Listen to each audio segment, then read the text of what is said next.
Morning.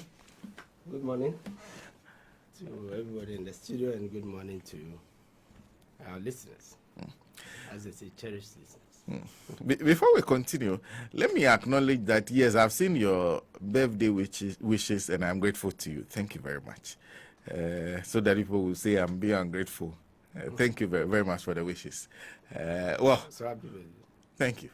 Thank you, Honorable. Well, let's... I hope you're well. By His grace. And I wanted to start off because when you came in, the very first thing that came to mind was that this morning, one of the things we found out at dawn was that Parliament was there till around after 3 because they were still working on the budget estimates. Yeah. And from our understanding, it's clear that the vote on VAT has been lost. And so VAT will go up by, I think, 2.5% effectively from next year. To those of us who buy a lot, to the consuming public, I'm wondering what that means, because one of the things you do nowadays is advice on tax issues. So that's what I've always done. Professionally. Yes. So let's start with that. On the issue of VAT. What does it mean? A bit of brief history. You remember the VAT, there was an effort to introduce the VAT between 1993 to 1998, 99. In between, the VAT was introduced, cancelled, and then reintroduced after the 1996 elections. So, and in the interest of disclosure, let me just say that I was the VAT coordinator, national coordinator for all that period. That was a challenge for a young man like myself at the time. Between 1993? After my postgraduate, when I came back, that was my first assignment. Between 1993 to 1999? 1998, 99. Yes. So I left the country after the VAT was introduced in 1999 to join the IMF. So what was essentially your job at the time as the coordinator? It's the planning. You know, there was a perception that VAT planning was poor and all that. No, it was political. You remember the combination of Kumipleku, you know, which led to, unfortunately, even some incidents, death, and other things. Yes. So when you want to introduce a VAT, you set up what you call a VAT project team. Okay. You know,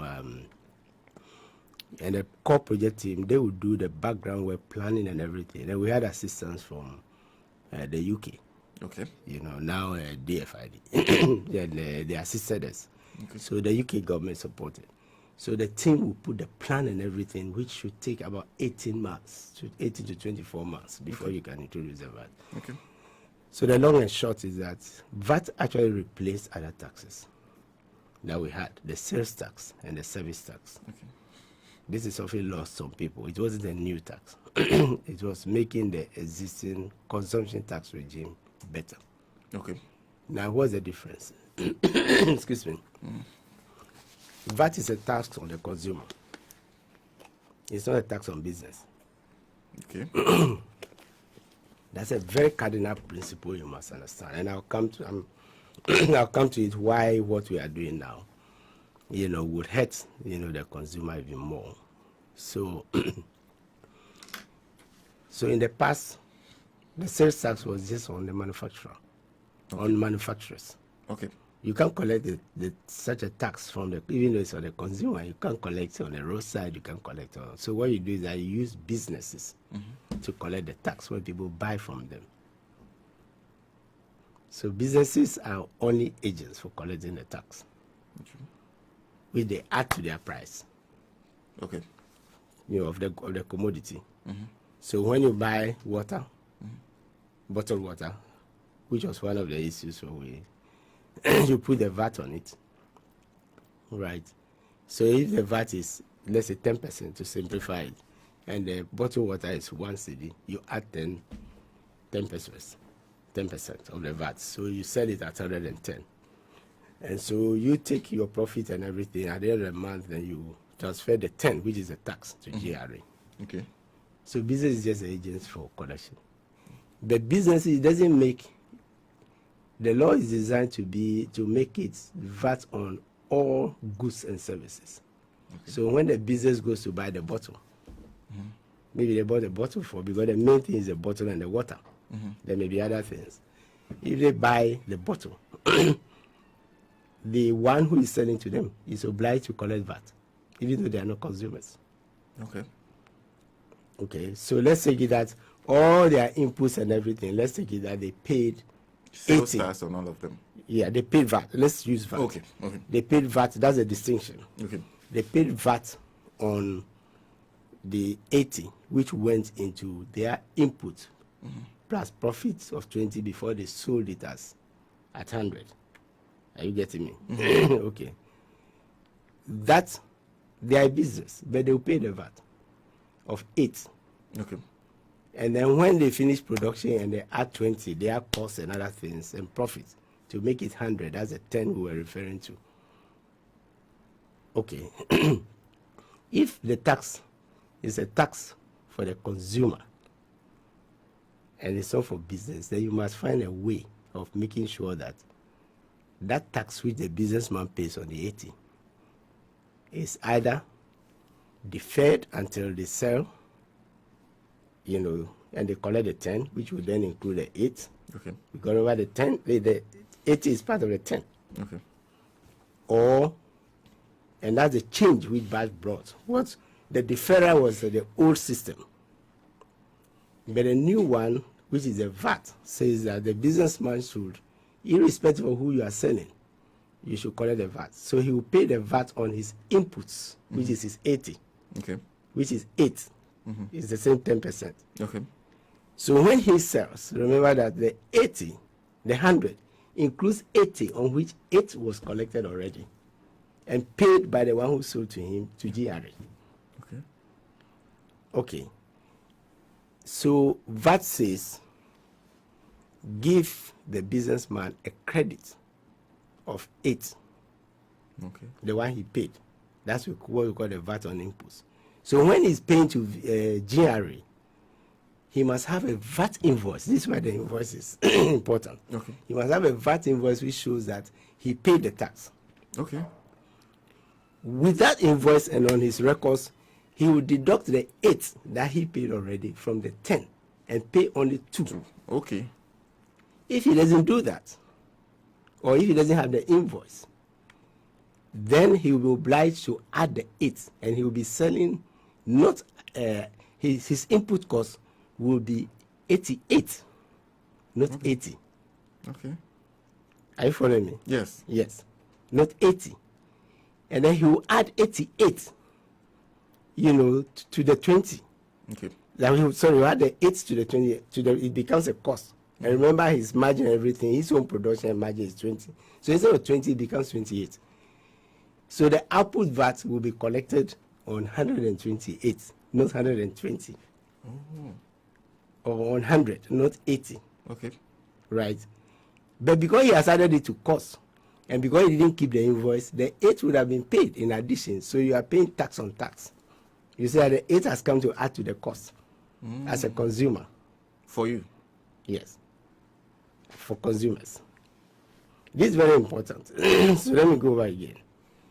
Your input is 80 as a businessman. You are adding 20. You've bought inputs 80 on which you paid VAT of 8. You are not the consumer. Okay. So we call it business to business transaction. Okay. Okay. You add your production cost and everything additional, right? And then you are selling. You add 20 and it is 100. You sell to the consumer. You collect 10%, which is 10. Okay. But in that 100, there is 80 on which VAT was paid already by the person from whom you bought. All you have to do is to secure the VAT invoice. Okay. So you see where businessmen become very important, and the e-invoice and other things are important. Because without that evidence, you cannot claim. Okay. Okay, we'll come to that. So what we are saying is that if you don't keep an invoice, or if we didn't have this credit mechanism, The 8 that was paid on the input will be added to the 80 to make it 88. The 20 will be added, and it will become 108 instead of 100. Before the 10 will be imposed, and that will make the VAT which is charged 18 instead of 28 instead of 20. Okay. And it will continue for as long as businesses are exchanging and they are not. Now I'm saying this because when the GET Fund and NHI were introduced, they are now called straight levies. Yes. They were introduced as though they were VAT. When the VAT had difficulty, it was increased by the NDC, and they dedicated the 2.5% increase to. It was reintroduced at 10%. The 12, 2.5 was added and dedicated to Education Trust Fund. Okay. Then the His Excellency Kufuor's administration also came in and increased it by 2.5 to 15 and dedicated it to National Health Insurance. Okay. Then later, it was increased to 17.5 and was dedicated to Ghana Infrastructure Investment Fund. Okay. Because we needed to boost investments. Okay. But all these three are collected as though they were a VAT. Okay. So even though the rate went to 17.5, it means that the 17.5 on all inputs, would be allowed for businesses to deduct. Okay. So when the current government came and removed the NHIL and the GET Fund and made them straight levies, they are denying businesses of that credit. Okay. And so it is tantamount to a VAT increase already, which was done through this mechanism of stopping. Okay. But it becomes worse because anytime these are paid. So if you want to calculate the real increase, that's the point of the opposition. You had introduced a tax in a very inefficient way, increase the VAT in a very inefficient way by removing it under the VAT base and not allowing business to take credit. So tell the public the truth. So in all probability, the VAT rate is not 17.5 again, because what they did tactically was to say the VAT is now 12.5%, and people thought it was a reduction. It was a reduction because the straight levy replaced the VAT. But the straight levy does not allow input tax credit. Remember the 8 we were talking about is now added to cost. And the tax is paid, continue to be paid to GRA. So there was that increase in the tax already. That's the point of the minority in parliament. We need to explain. Okay. So they are saying you increase it. You are not telling the public that you increased it. Now you are still denying that credit. And you are coming to add another 2.5% to increase it to 20%. So if you assume that earlier increase, that earlier removal, let's say it's even 2%, then in your administration you have introduced 2% already to 19.5, and you are now going to add another 2.5% without allowing the credit. So if you give businesses back their credit, because the tax is not for consumers. Sorry, it's not for businesses. It's for consumers. It's on the consumer. Yes. So I think we need to understand. It's quite technical, I must admit, but that's what I'm trying to explain, so that people understand, where the minority is coming from. It's technical, but it's the best explanation I've heard. I get it now. Yes. People have tried. Because there was a surreptitious increase in the VAT. Okay. By removing it and then denying businesses their input tax. And in the case of exporters, when they export, because we want to be competitive, the rate becomes zero. Okay. And so you get a refund because you are offsetting. Remember I said offset 8 against the 10. You are now going to offset the 8 against 0 because you are an exporter. Because you don't want to transfer your tax to the foreigner. Okay. And all countries do it. By coming to block it, is that all these mechanisms have become inefficient. But the point I'm making is that by removing it and not allowing businesses the input tax credit, businesses started adding. So remember, immediately that measure was introduced, it was the breweries that started, cement started, and people didn't understand why they were increasing, because some relief which government was giving to them were being denied, and they were treating it as cost. And for them, they are businesses, so they added it, to businesses. So the VAT was increased already by 2 to 2.5%. If you see the number of times, the GET fund and the HAI straight levies were moving into the system. So don't tell us that you are now increasing the VAT to 20%. And even if they say that we are increasing it to 15% because the VAT rate is now 12.5, forgetting that you only removed, the 2.5 plus 2.5 GET fund and HIL, which makes it 5. Okay. You remove them, and they are still there. So the effective VAT rate is still 17.5. It's not 12.5. Okay. And then you deny the credit, which is being added to cost, which is another increase. That's if you take the NHIL and GET fund as de facto VAT. So this only goes to worsen the matter, the 2.5%. So to just increase, yes, the increase will increase. So the 2.5, remember the 2.5% now, which has been added. Remember the NHIG, let's take, again, drinks or bottled water. So what you are doing now is that there will be the 80 on which VAT will be collected as input, which will now increase, to 15%. Okay. So that 8 will also increase, right? And then there will be the GET fund NHIL element which used to be given as a relief, on which, which will now be paid on the increase of the 50 because straight levy is part of the cost. And it's only when all of this is done that everything will be added together, amounting to over 20% before the new tax will be added. So it's punitive. And we call this a cascading tax because the tax is just cascading. Who will feel the effect the most? Is it the businessman or the consumer? Oh, for as long as the businessman can push the price, they won't absorb it as cost. Okay. Because for them, it's cost of doing business. Okay. They'll pass it on. Businesses will start feeling the pinch if, because of competition, they cannot increase the price. Then they would absorb it. So the 20 margin, they will absorb it and probably reduce their margin to say 17 or 17.5%. Because the marginal increase will be around, that rate.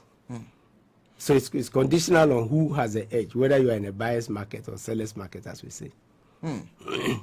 Because you economists always say that there's a certain price at which somebody will buy a good. Yes. If it goes above that price, the person That's the will not minimum pay. price. Yes. The person will not pay. That's when the businesses then absorb it. So all taxes, all indirect taxes. So let's be mindful. What we are saying applies to all the levies that have been introduced. Okay. Because they are not the VAT. So there's no, credit mechanism, including the e-levy and all that. They are all being added to cost. And the VAT is imposed on what we call all-inclusive costs. So I have just used the VAT increase to illustrate. All of these are also going to add into the base before the VAT is calculated. Because the VAT is calculated on import duty, excise, and all the taxes. Because it's a consumption tax. They are added. Unless businesses recover it from the profit that they calculate, then they don't add it. So anytime you block either a deduction as expense or a right to input tax, business will add it. And business only absorb the tax, as you are saying, when the market cannot take the price increase anymore. But in that process, we are making our businesses inefficient against our domestic businesses, operate at a high cost compared to imports. So as a businessman, for example, you're looking at this point, the price I'm selling, are people buying? If people are not buying, why increase it? So which means that if you find that increasing the price will not help you, you have to find a way of absorbing this increase in value. Have you been to Makola? When you go to Makola or any of the markets where they are next to each other and all that. So you see when you are buying and then you turn your eye and the next person winks, you know that he wants to give you a reduction. So you just move from table to table and all that. So that is what those mannerisms and things are the ones that, which can even lead to a quarrel, are the ones that determine ultimately the price at which the tomato, whatever goods are being sold. But I also wanted to find out. So for the businessman right now, you have to find a way. Yes, survive. they have to find a way. Yes, they have a way of. They have to find a way of absorbing the tax, and then passing it on to the consumer. Government says that they are doing this because of the difficult times we find ourselves in. They have to increase. I'm glad that we're admitting that we're in difficult times now. You know, we used to talk in this studio. We used to talk about this. That's where we are going, and the policies and the measures will land us in big trouble. So for me, the biggest thing is the concession. Okay. Yes. It's important that they are You conceding. know, the period of consolidation, some of us used to argue that we're not having any consolidation. You are doing offsets, you are doing this, you are doing that. You know, but they kept telling Ghanaians that, oh, we are super, we are doing well. You know, until it caught up, and the rating agencies and others, if you won't add it, IMF will add it. If you won't add it, rating agencies will add it.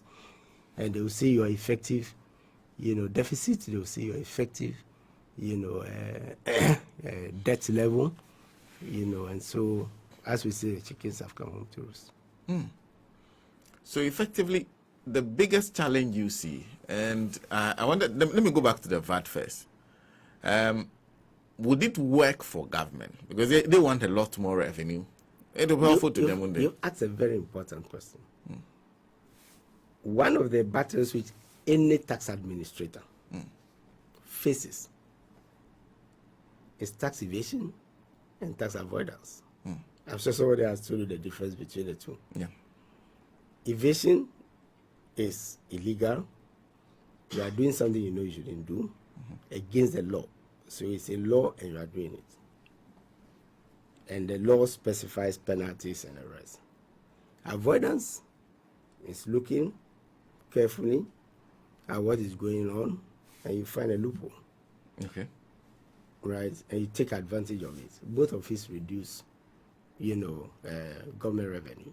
So we have done a graph which shows that if you add all the levies, if you add the, okay, let's be specific, the GET Fund and the NHI after they were removed, if you assume that they are still VAT and you add the revenue they are generating to the old VAT line where they are included, you know, at a point they will be separated. Okay.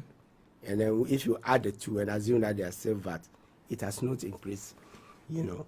So if these tax measures will increase revenue, the IMF will not say, Okay. or other Ghanaians will not say, the problem is that we are not being effective with our tax collection, you know, which is stagnant at 12 to 13%.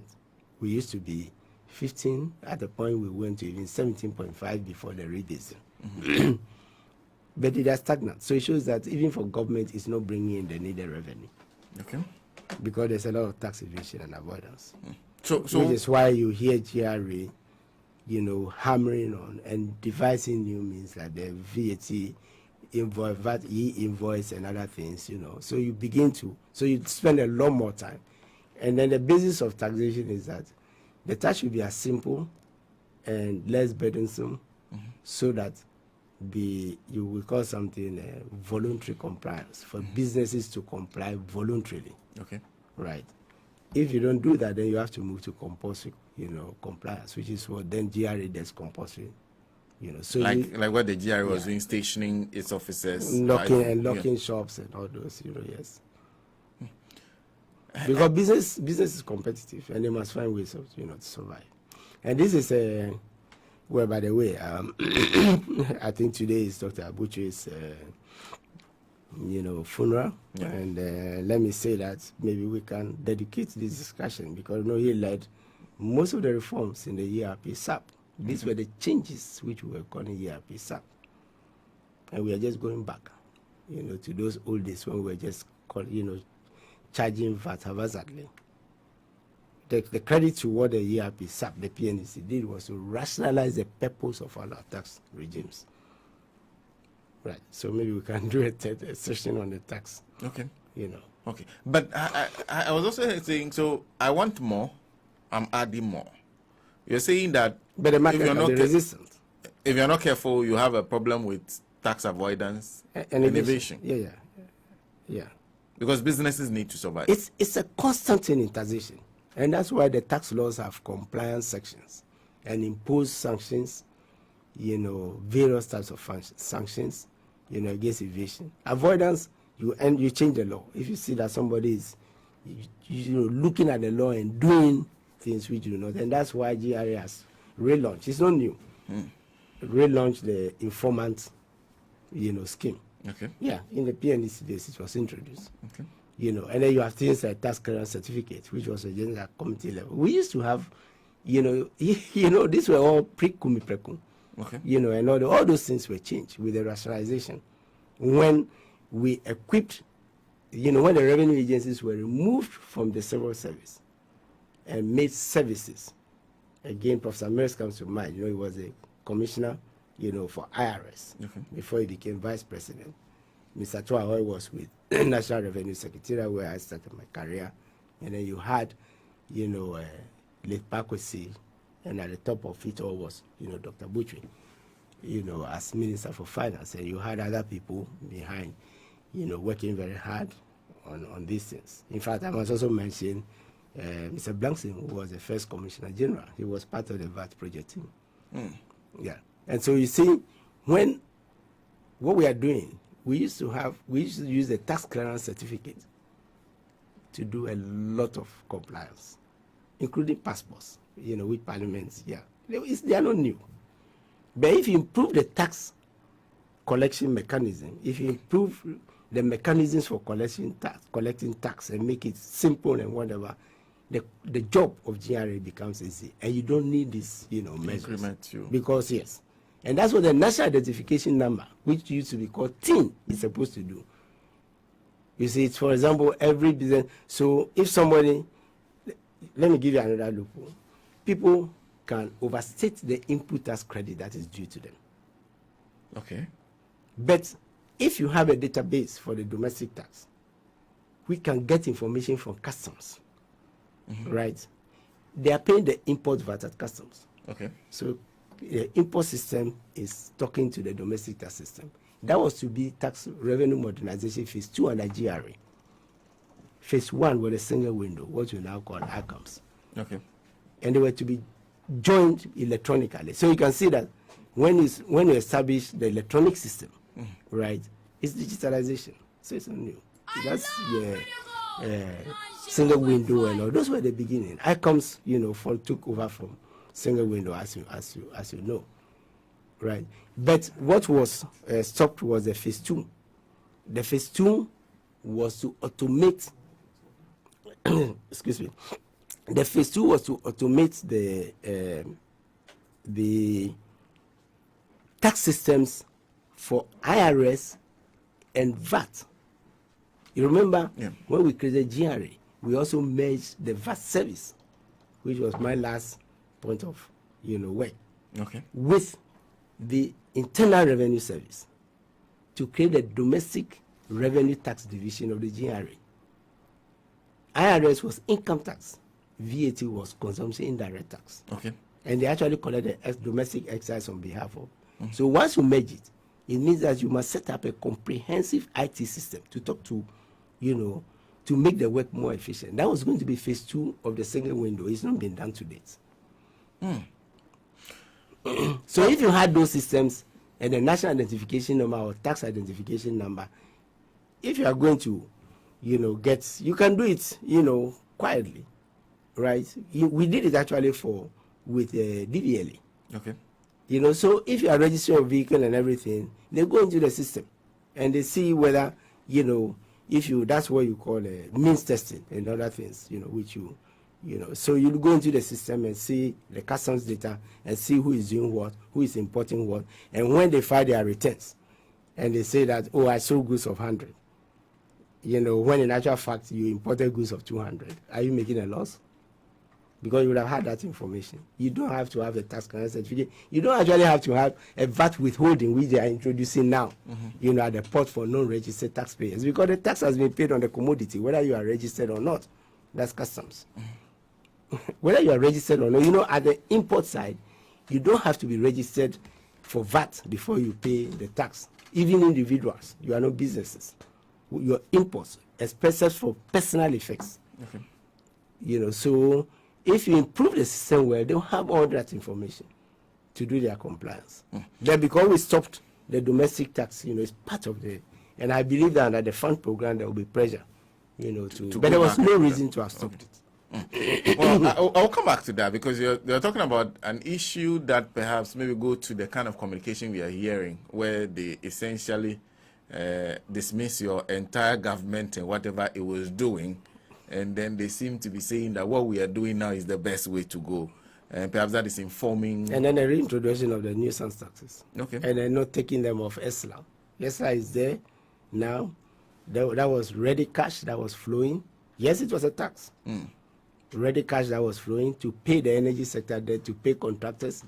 And the debt at the time was estimated, all of those debts, were estimated to be settled between 3 to 5 years. And 2015 to date, and it's continuing. And now the VAT, the collateralization that was done has even been added, to the debt, because the ESLA collateralization, when the collateralization was done, the money was not used for the purpose. I mean, that's what it means. Otherwise, why would it be added to debt? Okay. So it has become, new debt. I'll come back Debt to fund, Dachi, and all those things. So I'll come back to that's a a lot of that. debate. Yeah. No, I want listeners to understand what, our MPs, were fighting in Parliament. That it is not obstruction.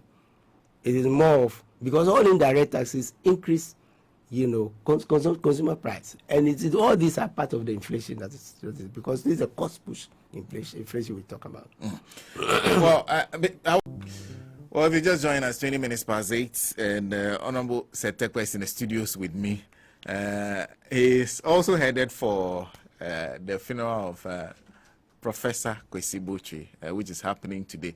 I recall, and Honorable, one of the things he kept warning about was the fact that there was a problem that needed to be dealt with. And that was this year, early part of this year. That if that problem was not dealt with, we'll get to a point where we'll be in catastrophe. And that was not the first time I heard that. The first time he said that, he said, he goes back to, it was, I think, at the launch of the book of the Ahoys. And then he said, he feels we are getting perilously close to where we were in the 80s when they took over and tried to do all the reforms. You joined them at some point. Where we are now in the 80s, can you compare the two? Well, but just look at the developments. I agree totally. When you come to the point of default, it's the worst thing that can happen. In financial management, and when the situation is so perilous that your ability to restructure your debt is a condition for going to the IMF board. There are more prior actions to come. There are more. This one is a prior action, what you call the prior action. That is an action you have to take before you go to the before they take the staff level agreements to the board. And there are others, and maybe government should let us know what the other prior actions are, because ultimately they will have an impact on Ghanaians. There was a hint of some of them. There were a hint of some of them in the budget. For example, the one on public sector employment, which in our time, you remember our program was distorted. Now we didn't want to use the public sector to recruit and to do all those things. Yeah, it was just saying that your public sector is getting bloated, and you have an establishment, keep to that establishment, right? But what we then decided to do, and President Mahama's initiative, was to do more infrastructure, to create jobs. You don't create jobs by putting people on only the public service. I think I mentioned before, if you end up building 140 schools, and imagine the number of engineers, architects, even accountants, because the contractors need all of these people across board. And then including our brothers and sisters who do the one-to-one side and the rest. These are all creating jobs. This is similar to the jobs created and this is where the private sector becomes again a term, for the PNDC, the engine for growth. Because the private sector is the one doing all these, contracts and the rest. Right. So if Terminal 3, has anybody evaluated, the number of jobs created by Terminal 3? I'm sure it's bigger than adding Terminal 1 to Terminal 2. Given the sheer size, of it. And the number of, airlines used to be just about 5, maximum 7 airlines, major airlines, I mean. Today you have virtually all the, global Western airlines, flying to Accra. That's how you also create jobs. So you're creating jobs for caterers, you're creating jobs for, all manner of, expanding the energy sector, expanding, because one aircraft has all these things to be served, cargo handling and all those. Thermal port expansion, create jobs. The railway wanted to do, which is create jobs. So we're just changing the perception, how things are done in other jurisdictions. And they were bastardized and all that. But back to the prior actions, I'm saying that, so some of these things will continue to be prior actions until we find a way. Okay. Yes. Managing your debt is not a prior action. So I would hope that it will bring to the fore the issue of what? Sinking fund. Okay. Because the problem we had was borrowing without a mechanism for repayment. And you get to a point where, yes, and that was the purpose of the sinking fund. We have a graph to show that when we did the sinking fund, the rate at which we were borrowing began to decline. So today there's a lot of talk. Yeah, I heard the AGI, or no, at civil society, I think, in the news, asking, government to find more sustainable ways, of creating, of generating forex. Okay. Butter, maybe. But I don't see any country which has grown by butter. If countries will grow by butter, the Gold Coast and Ghana, because, much of it, we learned that in elementary school, butter trade. Right, of course, we can say the colonialists took all the money away, but when we became independent, we would have continued. The Nkrumah would have built all this infrastructure and the rest. We just have done butter, continue to do butter without gold. So you are signing, the gold, we had remember the refinery initiative, I think there was one encouraging, yes.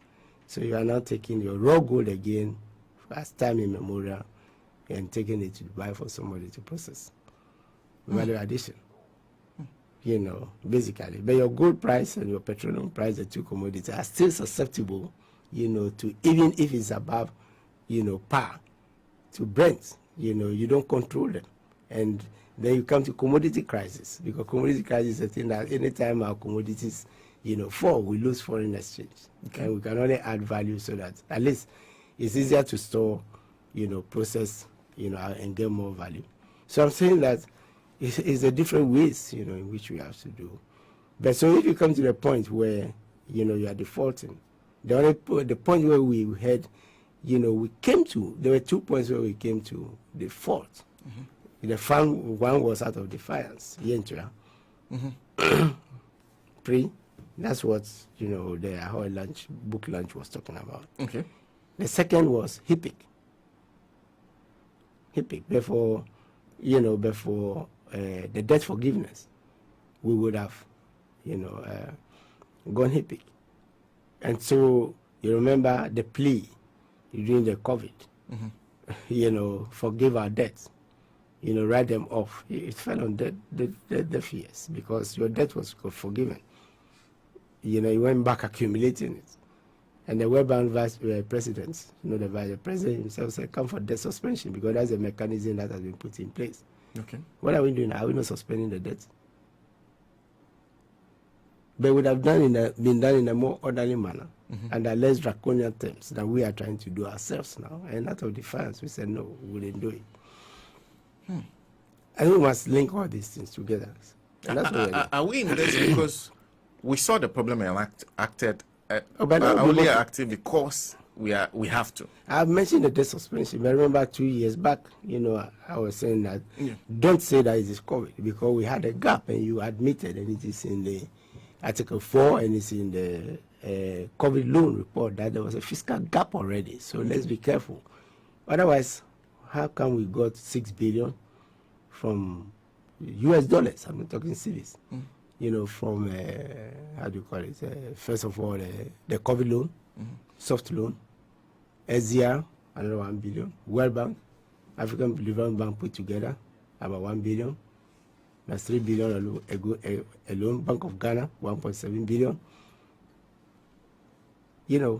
how did countries manage with 1 billion? COVID, bigger countries. And we couldn't manage with all these resources. It only meant that there was an underlying problem. That's what we always were saying, that let's just blame everything on COVID. Because we stopped. That's where you started this segment. We stopped preparing for crisis. The first fund that we took when crisis hit was a stabilization fund, which was substantial part was put, left by the Mahama administration. 200 million, we stopped paying down our debt. After 200 million, 250 million that was left in the sinking fund was used to pay the balance of the first, sovereign bond. Because 2014 we saw we ourselves as a government winning the elections and therefore taking care of that debt before we are forced to cough $750 million US. Today that's what we are doing. Because we cannot cough not $750 million peanuts. What we have to cough today is, you see the figures. Yeah. It's probably 5. Immediately what we need now is about 4 to 5 billion. Aside, the IMF thing that we are going to get. So that's the restructuring we want to do. $4 to $5 billion. And that's the restructuring we want to do, more or less. You see, and so if you are prepared for 715, continued as we were preparing for 715, you will probably not be in this situation. Even if you have to do a restructuring, it will be less. Just as we did with the 2015 bond, we used it to do restructuring. The entire 2015 bond. In fact, we used 200 million of that to restructure the first sovereign bond. Okay. And it was left with 550 million. And we put our own oil revenue aside because oil revenue was new to the budget. So instead of just using it for consumption, we set it aside and we used it. And by the time we were leaving office, we had taken off about 336, let's say 350 million. The balance of 200 million was used by the current administration, from the sinking fund we left, to take off the final balance. And that's why we never heard about it. No compliments, nothing. ESLA, we prepared for it. So you prepare for crisis before the hit. Because ESLA was coming out of one crisis, that is what we call Doomsobe, which is actually the underlying factor was the gas disruption in supply from Nigeria. If you remember, by the pirate ship and all those. So, you just learn from things that are happening to the economy, right? So you don't wait for the crisis to come. And who says that all the things we are talking about, the optimism that when the IMF comes, then things will be. Do you control Ukraine war? Do you control the prices, the interest rates by the international, the advanced countries, which will have an impact on our borrowing? You just have to begin to prepare for them. The countries that have advanced prepare for these things. It may take sacrifice when you start them before they become a normal part of your budget and all that. Incidentally, maybe we should have done a bit more education. We tried, we did, but there were, I think the non-performance, song was just too, and the claim of, doing better. But I think that, yes, we are back to that era. I think that is what you. Two other examples, infrastructure. Every loan that we give, government have to guarantee. Immediately you guarantee. You see, Cocoa Board has been added because we've destroyed the ability of Cocoa Board to pay for the cocoa bills since 1993. Another PNDC initiative, another Dr. Buchu initiative, 1993. That's when the cocoa bill and bond. What we should have done was to be moving to a situation where we would even be borrowing less by creating, So the sort of sinking fund in an advanced and short-term form is what Cocoa Board was doing. And the Cocoa Board is able to aggregate all the farmers, cocoa farmers, sell on their behalf, get inputs from the money and all that. Their subsidy was paid. It was no longer a burden. The farmers themselves were paying for those things. So we said, why don't you do that for cashew? Why don't you do that for maize? Why don't you do? And the body that was to do that is Exim Bank. Simple. Listening to you, it's like a lot have gone wrong over the period in terms of the direction you wanted to go. Because I think it was in 2021 that was suggested that the government that to take over from this government, we essentially inherit a lot of debt. You said you saw that there was a problem perhaps in 2016, that by 2017 there was a bond that was due. Yes, that's the so first you sovereign bond. prepared, We prepared put for money using aside, the second sacrifice, fund. put the money And in aside. fact, we pledged to the markets. We pledged to the market with a graph, which I still have, and data. Okay. Simple. Telling them that we are capable of redeeming up to 70% of the bonds that we issue, the 4 years, Okay. over the period of the 10 years duration for all those bonds. We showed them from Jubilee alone. And so we said, if we can demonstrate that we've done this, or we are doing this at a time, and we can continue to do it, then you have no reason to worry, because we are doing something that is constitutional. Okay. You can be assured that because the sinking fund is in the constitution, only uses May. And we said that the PRMA was so tight that it was going to be difficult. Now we know that you know the evasion and avoidance, they found loopholes around it. Governments also find loopholes. So the sinking fund is down to zero, stabilization fund will be down to zero, and then even the heritage fund is the only one left, whether Bank of Ghana, whether it will be used, but for the fact that that law is very tight. So we stopped putting money in the stabilization, sinking, and all those funds. So the sinking fund was where you were going to put money, Yeah, just to pay the off oil your revenue. debt, the Yes. money that you. Yes, to pay the debt. Because you see, when you borrow from the bilaterals, you borrow from the banks, you pay principal plus interest. Okay. But when you borrow from the bond markets, then we took the habit of treasury bills. So much of the 2015, much of it. I want, because it was mentioned in Parliament, where they said, but after all we also borrowed in 2015. Yes, we did. And at the time they told us you don't borrow to pay debt. Yeah. And we said, yes, we are borrowing to restructure the debt so that we can use the sinking fund to pay the debts. So the entire amount was used, to restructure the 2015. None went into the budget for consumption, Okay. or even for development projects. 2015 bond. We used it to retire the domestic bonds, which we had issued, for subsidy and for single spine and for the other, all those heavy, lifting. Yes, when we started issuing the domestic bonds, because if you don't redeem them, but they were interest on it. So you pay only interest. And then you are comfortable, you are paying only interest. But the 10 years will catch up. And it caught up with us. So that's the reason we said, let's probably stop this. Maybe this is why the framers of the Constitution said this should be done. Okay.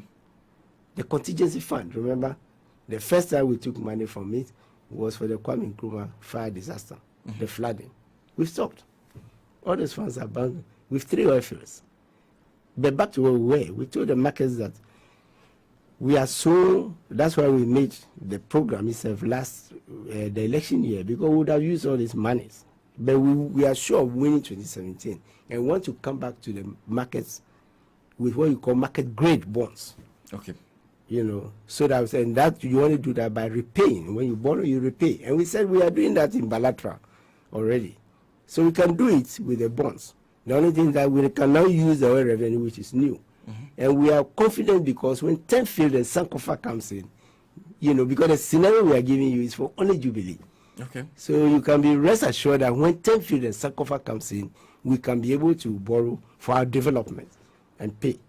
And then we started a self-financing. We use airport tax, which is a tax, right? We took it, the one going to the consolidated fund, the one going to, airport company, because we argue that look, when Terminal 3 comes, handling charges and all those things, they are fees. You can use them easily to pay your employees and the rest.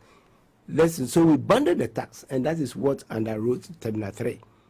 The same thing, Honorable Fuson Pofu was the chairman of, Ports and Harbors. He came to my office with the chairman, and we said, no, we want to take the tax elements. We want to take even some of the service fees that you guys are earning to expand the port, because if we expand the port, you will definitely, create more jobs, and you'll be able to. So, yes, there will be some squeezing now. And so we didn't have to issue sovereign bonds, because you have to do things in a more advanced manner. All these things were stopped, and today we are where we are. But only tells you that if we had also continued, probably would have crashed, because we came under very heavy, you remember, global financial crisis, Yeah. Effects, and then you had a single spine, you had subsidies that were not paid, doomsaw came in and all that, commodity crisis, so maybe we could have crashed. Because they keep saying that, they always say, look at 2015, look at the growth, look at 2016, look at the growth pattern. You didn't have COVID, you did not have Russia, Ukraine, yet that was the kind of management you handed over. I always say two things. If you underestimate somebody's crisis, you never ever be prepared for your crisis when it hits. If you underestimate somebody's crisis, you will not prepare for your own crisis, because you think it's something in the past. And when your crisis comes, you'll be justifying it. That my crisis, is bigger than the other person's crisis. Yes. Because that's essentially what they're saying. This His Excellency J.J. Rawlings, did he get $6 billion US dollars, even half of it, to manage the bushfires that destroyed our cocoa farm and the forest and everything? At the time, we didn't have oil. That was the only source of, revenue flow, foreign exchange flow into the economy with gold. You didn't get it. But so, looking back, some of us who have been close to the management, under the leadership, some of the leaders have mentioned, started to think that, and having the exposure and having done missions to places like the Eastern European countries, which were no market economies and are now part of the EU and are giving us loans, what did they do? That was what did the BRIC countries do? What did China do? 40 years ago, we used to say 25, now it's about 40 years ago. They were a developing country, almost a basket case. So what did they do? So we can just pick on some of these things so that we can use it. And the opportunity was oil. And to their credit, let me say that to their credit, the current government in opposition took part in that vigorous debate of the PRMA and some of the provisions in the PRMA. That's why it saddens me. Some of the provisions in the PRMA were drafted as compromises for us to move ahead, including the setting up of a sinking fund. That's how come we said if we cap the stabilization fund, we put that thing in the PRMA, which is that you must use it for only the contingencies and for debt management, which was what we took, that interpretation, and was agreed that the sinking fund is that too, the contingency fund under the Constitution. So both were constitutional provisions which were never implemented since 1992. So when you're in government, and I want to re-emphasize this, because what you're saying essentially is that when you're in government, you had a problem with the market. You did some restructuring, introduced a sinking fund, put money in it. And then we borrowed. And the World Bank gave us a guarantee. Okay. That's a guarantee they are saying could be threatened today. So can you go back to the World Bank? And take that guarantee again. But I was saying, so you put money in the sinking fund, you show to the people who, your creditors, the people who give you money on the bond market, that we can use this money to pay off our debt, the money that we are putting in the sinking. To take off the money that we are going to be borrowing. We are not going to be accumulating. And they were convinced. Yes, they were convinced that you were on the path to that sustainable. Otherwise, how could we have borrowed 2017 $2 billion by a new government which wasn't tested? So it was what you had shown to the market. Of course, yes. That convinced them yes, that. And it was in our handing over notes. We never kept it to ourselves. We were in the handing over notes. And you were anticipating that with the coming on board of 2 new oil fields, this would be made easier. Yeah, we could borrow more and still pay. And I'm guessing if you were paying consistently, the interest that people were charging on the loans would have gone down. Sure, because after we did a 10.2, remember, and we showed them all of this, yeah, they gave us a bit room, a bit skeptical, but then we did the 2016 board at 9.0% or something. So definitely it was going to calm down. It's just like treasury bills. If you look at treasury bills, graph, after we took that money, came to bundle the domestic bonds and the treasury bills, which we were paying interest only, and we stretched it out, and that was also going to be supported, by the sinking fund and all those things. The treasury bill rate started going down. I want to see treasury bill rate. It went down from about 22, 23, if I'm not mistaken, to 16%. And then the current government brought it further down to about 12, and now it's going up. So we could have avoided all this. Just by following a plan that At least we inherited. could have minimized, the pain. We would have been better prepared for COVID, and would have been better prepared. Would have been paying down the debt. Now we are here at a point where we never anticipated. You said we have defaulted. What does that mean? You've declared that you can pay, so you've defaulted. By saying that you are going to suspend, domestic debt that you took, you've defaulted in payment. It's as straightforward. You can call it suspension. You can use, diplomatic language. You've defaulted. And you can see that the S&P statement said they are using straight that Ghana has defaulted. To further Which is downgrading. Yeah, there was a downgrade when we did the domestic. So maybe we agree. Even the announcement came with a warning from S&P and the rest. So there will be downgrade before we move up. That's why we must just hurry up, take the blow, and then look forward. But I was also wondering whether that is the best approach that was available, that we issue a statement saying that we suspended the payment of debts on bonds taken on the international Well, there are market. two scenarios. Okay. There are two scenarios. Sometimes governments do things quietly in the background. Okay. So maybe there was a hint to our bondholders, that this was coming before the announcement was made. Okay. If that was not done, then it's an act of defiance. And in fact, Panja, said that they said it was an act of defiance. And they said it was a high stakes approach. They could have done this a bit more quietly.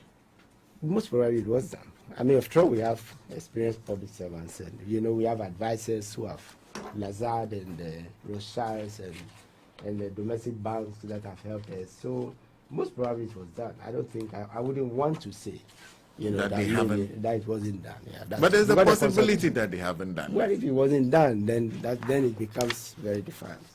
Because we are doing this at this point when we are fighting organized labor.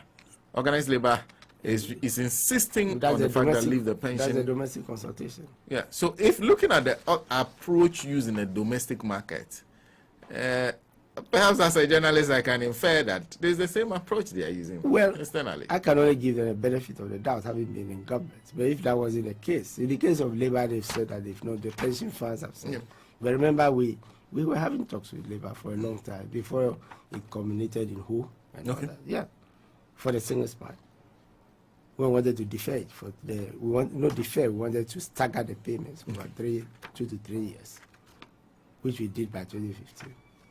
So the best way is to first go to them, because I realize your approach was go to them, show them what the problem is, and then tell them what you want to do and have an agreement with them as to the best way to do Yes, and then we went public. And sometimes, His Excellency was even sitting in the meetings like who and the rest. Maybe testing the temperature to come to my aid or something. Yeah. Both Takrady and who, where we heard some of this, he was there. He media covered it. Okay. Yeah. So there's because there are lots of people who say, people keep referring to it when you speak to organized labor, they refer to what you did as against what they are doing. Because this is I'm not even aware. Because we had intense consultation. yeah. No, I have spoken to them and they feel disrespected by the approach. What happens, because they gave 19 for the offer to be accepted, we understand Yeah, take none of our creditors on the domestic market have taken Yeah, that. you see, and you see, the point is that if you take the pension funds,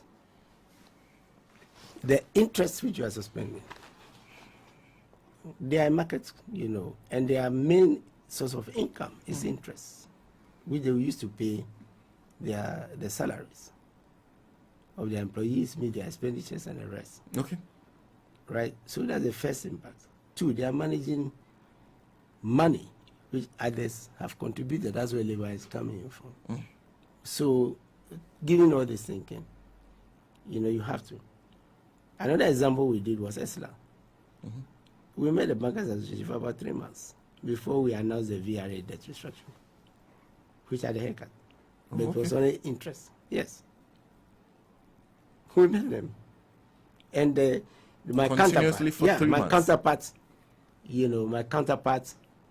of course, the governor was with me, but because it was on the government side, our counterpart was the chairman, then president of the Bankers Association himself.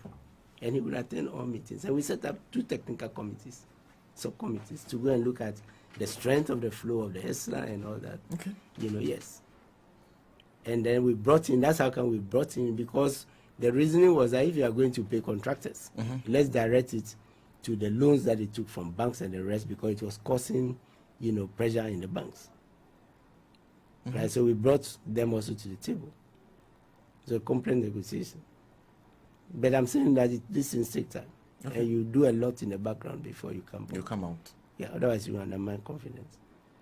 And the same thing, we were working with the World Bank and others, on the 2015 bond I spoke about. But that one, because we were going to get the money and do what we wanted to do, sometimes you have to take the market by surprise. And so the non-residents, some of the non-residents who were holding our domestic bonds, when we started buying them off our stock exchange. In fact, we to be frank, we had the right. So we were buying the sovereign bonds issued by His Excellency Kufuor's government. We were buying them through agents, quietly on the secondary market in the London Stock Exchange and other places. But we had to make a disclosure for the 2016, bond under the stock exchange rules that we're buying our own bonds. And so they got a hint. That's how come there was a balance of 200 million, which they held on until maturity, because the rate had dropped to about 4.5 in the markets. So they wanted their money. So they wanted the 8.5. Okay. That dropped to about 4.55%. So they wanted to end the interest with them. But we said, fine. When the time comes, we will refinance because we have the money to buy it off anyway. So at everything, you have to show people that this is what I'm doing about it. I'm going to pay your debt over this period using this, using that. Yeah, we met the IPPs or their representatives. And in fact, we had a term sheet because there was enough flow from ESLA to pay the IPP debt. I posted on Twitter, if you can follow, that even the current administration admitted in Washington that ESLA had enough. The total there was 2.2 billion US dollars, and we had paid the VRA elements. And we handed over the term sheet, which could have been used, to pay the IPP debt. So we don't take responsibility for IPP debt. Because you gave them the mechanism to pay. And the resources, ESLA. Not just the mechanism, but the resources. ESLA, which was the nuisance, as you remember. Because everything then they go back to. Yeah. Everything seems to be either your fault, COVID, Russia, Ukraine. That is, you left them in this situation. They either inherited. I've always refused that. I've come to your studio, I've gone all over the place. And we must do education for, Now that, some of these were new also. So some of our own people also felt that, why don't we use the money to attend to current needs and all that? So it was a difficult sell, I admit. It was a difficult sell. Because if you are holding money in the sinking fund, and the Minister for Roads wants to build roads, what's the way doing? So you have to sell, even for your colleagues. Some of them used to come and sit long hours, to listen to my boring lectures. So yes, and some would sympathize with you, some would think that maybe you're crazy or something. Oh, so you had clashes with some of your colleagues? Oh, few disagreements? Clashes. Not few clashes. Because all of these things, remember that all our policies, if you go back to our budgets, all our policies went to cabinet, they were debated. Okay. Right? And then, before they went to parliament, because we adopted them by resolution, give Ezim and all of those, we adopted all of them by resolution of parliament as part of the economic policy of government. So we debated them vigorously in parliament. Yes. I don't know if you can remember, there was one cabinet session where even when we came out the following morning, they said I was quarreling with my good friend, the General Secretary now. Yeah, because it's candid, and all that. So, yeah.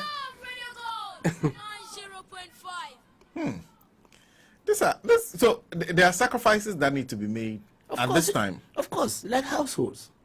If you don't make sacrifice, your child will fall sick and you'll be flat. Because children are vulnerable to diseases and whatever. Even when they are crawling in the neatest of houses, they take it, but before long they put their hand into something and in their mouth. Yeah. Right? And if you don't prepare for your children's school fees, either by putting bonus aside or by putting, by paying the debt for the money lender or the relative who gave you the money for his needs, but says that because he wants you to be responsible, he says, I'm giving it to you as a loan. If you don't pay, do you think your child will go to school again? So you always prepare for this. You prepare for normal, exceptional things, and you prepare. What we're not doing was preparing for crisis, and that's the stabilization fund. And let me repeat again, I'm saying that the debate involved the current, government. I mean, I had a lot of sessions with Honorable Kotu say, yes, technical to technical, one-on-one, sometimes one-on-one, to state my point of view, to come in and we'll debate in Parliament. But we did all of this. So they were part of it. In fact, most of the winnowing was done. I learned winnowing, the term winnowing, and how it was done from whatever Chief Minister's office. Winnowing? Yeah. Winnowing means that when you're having it tough on the floor and you have a bill, you go your background, and meet the parties and see what compromise you can do. So you form the speaker. So those sections will be suspended. And you go and strike a compromise. So that's how come it comes like a collegiate thing. MPs are seen to be, because there's a lot they have to do together to push the agenda. Well, we are at the IMF. We are increasing VAT. We are ESLA. I'm saying that we are looking at, I said ESLA, e-levy. We are taking a second look at the structure to see if a lot more people will pay. The toll that was taken off, we understand it's coming back. The minister said we won't pay 50 pesos and 1 cedi anymore. He will increase it, among others. Are these all prior actions? Let's wait to see the list of prior actions. So that's why I said that the budget and the debt tax measures and the rest, the document will come out and we'll come and discuss. These are likely prior actions, which the government is. The IMF is that's asking, what we did. Okay. Yeah, you take them to parliament, you discuss, but in our case we had a homegrown document, so everybody knew what we wanted to do. So every stakeholder involved has seen the document, knows what you wanted to do. Yeah, we didn't discuss in Senchi. Elements of it plus. Because I realized... And the prospects for an IMF program was then discussed in Senchi.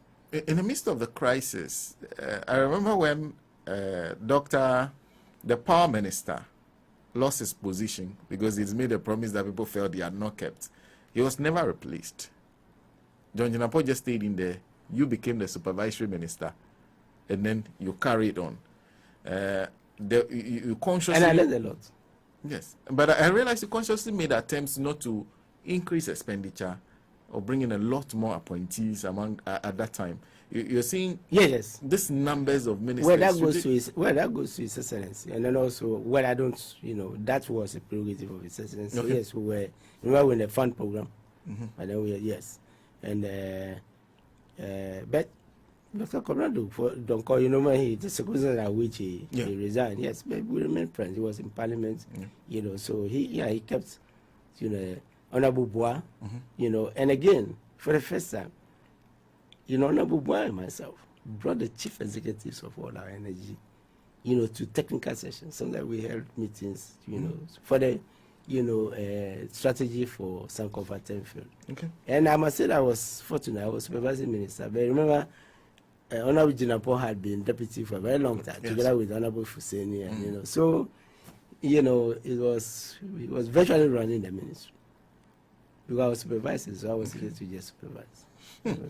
But I wanted to ask you, you left ESLA that you had agreed was going to be used to pay contractors, and then the IPP debts and the VRA debt which you mentioned. Which we paid, which we restructured. You restructured. To be paid over 25 years. Okay, to be paid over 25 years. 3 to 5 years. 3 to 5 years. Okay, you left that. 3 extra oil fields and a sinking fund that was supposed to benefit from that oil fields. Yes. And the to proceeds increase from that, and to pay the debt. To pay debt. And then the stabilization fund to also increase to meet eventualities like COVID and the rest. So you left all that. And we left the Ghana Infrastructure Investment Fund, $250 million, which was seed capital for the infrastructure fund, which currently is taking over. It has a share in airport, the Terminal 3, and it has a share in MPS. Okay. So that's how you build, so they were going to be the vehicle for borrowing for commercial loans. What sense do you get as to, because I know you're one of those who had In fact, a lot of people still ask me how I am able to have these conversations with you. Honorable Sentekwe is like a lecturer when it comes to these things, and I learned a lot. You kept showing me how to read budget statements, where to look. From the budgets, how did all this approach that you gave to them fail? It's just simply this dismissal that is, oh, they don't know what they are doing, they are incompetent, and just ignoring is that how we got here? You know, I don't like hard language, but I must say that it's unfortunate where we are now. I can only, one of the reasons I started, talking, which was nauseating to many people from the beginning and all that, was because I wanted to defend my boss's record. Okay. Yeah, because he sacrificed a lot. For example, in the middle of, election and whatever, when the farm progress was tight, we suspended much of the schools. But of course, with Sankofa Temfe, we could. That's social infrastructure. So one of the things we had was that the self-financing should be for commercial projects. So that the budget should pay for social infrastructure, education, health, and the rest. And so the soft loans, multilateral and the rest. So that was another principle of the homegrown or smart borrowing. And let me compliment the public servants and Minister of Finance, because you can bring out the idea. That's why the young guys, their minds just keep racing and coming with all kinds of suggestions and compliments if you are open to them. Because they are professionals. You didn't carry your whole team there because you went there. I didn't have a team. I was a public servant. I've been a public servant all my time. It was my wife who was doing business after we got married. But I just kept to being, a domestic civil servant and whatever. Yeah. So but you see, the other lesson I also learned is when you start meeting, labor, it's like viewing a left of center party, thinking that these are all just veranda boys. You remember? Yeah. From the Nkrumah era. But they may have their own. You have a lot of respect. They have a whole research department. And if you are patient, you get a lot of lecture from them on labor economics in the country. Because they have a research department which has been compiling these since in Nkrumah era. And on various government policies and the rest. The Secretary General himself is a doctor. Yeah, he's the book doctor. And so, not something conferred. He earned it. He's a labor economist. And then you have Dr. Otu, and others. And one of them came from their research background before they elevate you. Then you have my good friend, the then Secretary General, from Tema. Kofi Asama, yeah. He's jovial and all that, but very, very well educated, and yeah. And he was my senior president anyway, on the religion, on the church side. So you see, you have to look beyond. You have to look beyond, labor as if they are. No, they are very knowledgeable and they know what they're talking about. Give international comparisons and whatever. They do their research. And they calculate the cost of living and everything. Their research department calculates. So when they are coming for negotiations, they have all of this. I'm saying, for people to know. They have all of this. So they don't come to negotiations, for you to give them a lecture. No. So you also go prepare with your technical team. And there's a technical team between, Ministry of Labor and Ministry of Education. So maybe we should start making all this public to ease the tension. Yeah. And let me ask your view. I know that you are not in this position. And if we're in the position, you have known what to do. But what do you think they need to do? Oh, we had a script. We had so it was up to. We had it, as I told you. It's just as if President Mahama, we put everything is in our notes. No, as at the time you were putting that script to them, you expected certain things to have happened. Yes, they ignored that script. Now they are in difficulty. They are in a crisis. What do they do now? Well, the best out of the crisis. Well, what we have always done, luckily it's not just me, what we have always done is to work quickly on the prior actions. And we now have a tough prior action in the how do you call it, in the debt restructuring. It's a tough prior action because you are going to talk to the markets, and these are tough people. You know, you want to stop them. You want to succeed, so that they don't dump your shares to the junk market. Those are where you call the in quotes jackass. They are the ones who go after your assets and things, you know, which, you know, one of the lecturers were talking about quite recently. You know, so you want the negotiations to succeed, so that you go to the IMF board as quickly as possible. You know, you see the speed with which the fund itself is working. Immediately we announce, you know, that we're going to go to the fund for a program. The managing director herself give assurance and everything. Immediately dispatch a team, fact-finding team. Well, they had done Article 4, 2021 a year ago. So they only came to update. They did a DSA, they came to update and quickly gave a response. And then negotiations started. So that momentum must be kept.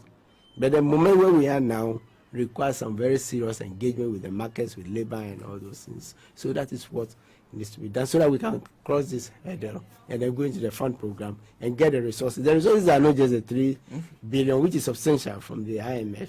You know, hopefully we can manage them better than the 6 billion, you know, which we couldn't use to turn things around. And then we move on, you know, because the World Bank and others are also going to come in. And, you know, the World Bank is already assuring the markets that once we conclude they are willing to help with a certain amount. Some of those figures have been flying around. They are all meant to give assurance to the markets that once the government reaches a deal, you know, so that we can stabilize the economy. And then we turn around and then we fulfill the other prior actions, some of which are the tax measures and the rest in the cabinet, you know, we need to be transparent with me. You remember they used to say I talk too much about government policy. We got to a point where we were doing a lot and we needed to explain. Right? And it was even becoming even more. So then you cross this line and then you pay attention to what you call the structural measures, the ones that will stabilize, you know, the economy. And we put some of the measures we have, sinking fund and the rest, it came from us. So we put it as part of our structural measures. Yeah. And the fund has accepted them. I have to let you go because I agree to I you must be gone by. Anna to my but I want to conclude by asking you about him. I'm wondering, you know him quite well. Yes, if I was with him on my last trip in October for about 2.5 hours. Then, because he was still working for the NBC. And was, you know, so we were discussing, you know, policies and the rest. So yeah, I was with him. Yeah, we continued. Did you get that sense of worry for the country? We were discussing the prospects because, you know, his experience. He's not just gone through, but he lectured, you know, in Harvard and in Massachusetts, you know, the other one, before he came back. But whilst he was in the U.S., he was on various international committees. You know, like the IMF committee. There was some committee that was formed to see, you know, the whole Washington consensus era, of which he was very instrumental. I know he works for UN, and you know, so he was almost like an international public servant in the mold of the Kofi Annans and the rest of this world. Yes. So I think he's really made Ghana proud. You know, so for me, it's a matter of humility. You know that. Having to have conversation, engagements, and everything. Yes. Yeah. It doesn't mean that we don't often have differences, but he's a teacher, he's a lecturer, so he's tolerant of his students. Well, may he so rest in peace, but I'm guessing... But I learned a lot, and for me, my high point in the relations with him, I remember, was when I walked in as a member of the Structural Adjustment Program to his office with my then boss, you know, the overall boss of Mr. Ahoy, but there was Miss Gaviano, Mrs. Dashap, with the leashes. And he had my admission, you know, to Harvard. And so he went to Dr. Bush and said, I think this young man must be given the opportunity. And there is this, so she had located where there were funds under the Structural Adjustment Program and things. And Dr. Bush looked at it, just looked at me and said, Seth, I thought you were going to UK. I said, no, sir, I couldn't get a scholarship for that one. So he just took it and wrote approved. That's it, signed. And that's where I am today. And I never thought I would ever sit in the same, you know, position where he said he's on the same chair. You never dreamt. I mean, these were colossal figures at the time. Yeah, so it makes me sad. Yeah. What was it like working with him? He's knowledgeable. He listens. He has a listening ability. That's why he's able to. And one of the assets he had was he spoke so many languages. Really? Oh, yes. I think he stayed in the north or something before. So Kan, Ga, he spoke so many very good at languages. And that explains, unlike some of his success. He goes to Makola and speaks Akan, speaks this and everything.